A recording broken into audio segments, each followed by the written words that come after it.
सरकार बदलते ही नाम बदलने की मांग तेज होने के साथ ही कई जगह पोस्टर बदलने की घटनाएं भी सामने आई। बीजेपी कार्यकर्ताओं ने डायमंड हार्बर रोड पर मस्जिद बारी रोड का नाम बदलकर नेताजी पल्ली कर दिया है। पश्चिम बंगाल के बारासात में मस्जिद बाड़ी रोड के एंट्री गेट पर लगे नेम प्लेट को तोड़कर नेताजी पल्ली रोड का पोस्टर लगा दिया गया। सिर्फ मस्जिद बाड़ी रोड ही नहीं बल्कि सिराज उद्यान के गेट पर भी बीजेपी कार्यकर्ताओं ने नाम बदलकर शिवाजी उद्यान रख दिया। इस पार्क का नाम बंगाल के आखिरी नवाब सिराजुद्दौला के नाम पर रखा गया था।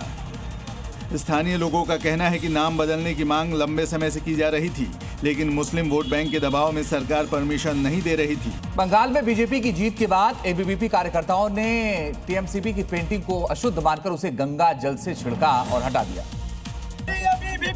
तस्वीरें बारासात जिले के हेलेंचा बीआर अंबेडकर शताब्दी कॉलेज की है, जहां एबीपी कार्यकर्ताओं ने कैंपस को गंगा जल छिड़क कर शुद्ध किया और टीएमसी की पेंटिंग को गंगा जल से साफ कर दिया। एबीपी के सैकड़ों छात्र छात्रा कॉलेज में घुस गए और कॉलेज के मैदान से लेकर दीवारों को भी शुद्ध किया। साथ ही टीएमसी के झंडों को भी हटाकर एबीपी के झंडे लगा दिए। एबीपी कार्यकर्ताओं का कहना था कि उन्होंने गंगा जल छिड़ककर सांकेतिक रूप से परिसर का शुद्धिकरण किया, जिसको टीएमसी ने अशुद्ध कर दिया था। खबर जबलपुर से है, जहां पर टीका और कलावा पर बवाल को है। पैंटालून्स शोरूम कर्मचारियों का यह आरोप है।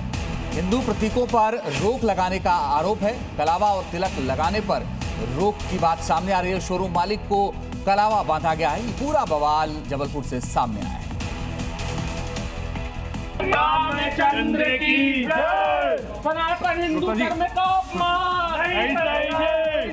सुना आपने, वीडियो जबलपुर के पैंटालून्स शोरूम का है, जहां कुछ हिंदू संगठनों ने जाकर वहां के कर्मचारियों को तिलक लगाया और कलावा बांधा।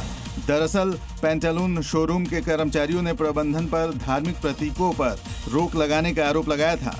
एक कर्मचारी ने इस बात को लेकर इस्तीफा दिया और इसकी शिकायत कुछ हिंदू संगठनों से की, जिसके बाद एकजुट हुए हिंदू संगठनों ने इसका विरोध किया और शोरूम के अंदर जाकर सभी कर्मचारियों को तिलक और कलावा बांध साथ ही पुलिस को ज्ञापन भी सौंपा। प्रदर्शनकारियों ने शोरूम संचालक को चेतावनी दी है कि सभी धर्म का सम्मान किया जाए, अन्यथा आंदोलन को और तेज किया जाएगा। खबर आपको बता दें, बंगाल में रिजल्ट के बाद बवाल देखने को मिला। कोलकाता में जमकर तोड़फोड़ की गई है।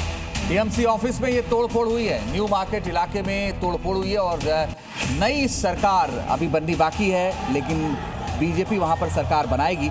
उससे पहले जबरदस्त बवाल और तोड़फोड़ की खबरें आ रही हैं। टीएमसी के ऑफिस में ये तोड़फोड़ की गई है, उसकी तस्वीरें आपके सामने। तो ये तस्वीरें देख लीजिए कोलकाता की आपके सामने। पहले बंगाल में किसी की हिम्मत नहीं थी कि वो टीएमसी का एक पोस्टर भी छू सके, लेकिन अब सरकार बदलते ही लोगों का कॉन्फिडेंस इतना हाई हो गया है कि शपथ ग्रहण से पहले ही भीड़ बुलडोजर लेकर टीएमसी का अवैध अतिक्रमण हटाने पहुंच गई। भीड़ ने बुलडोजर लाकर टीएमसी के न्यू मार्केट यूनियन दफ्तर को पूरी तरह से तोड़ दिया, जिसका आरोप टीएमसी ने बीजेपी पर लगाया। लेकिन स्थानीय दुकानदारों और लोगों ने बताया कि दुकान को छीनकर टीएमसी का यूनियन ऑफिस बनाया गया था। बंगाल में चुनाव नतीजों के बाद भी हिंसा का दौर नहीं थम रहा है। कोलकाता के न्यू टाउन में भारतीय जनता पार्टी के विजय जुलूस पर हमला हो गया।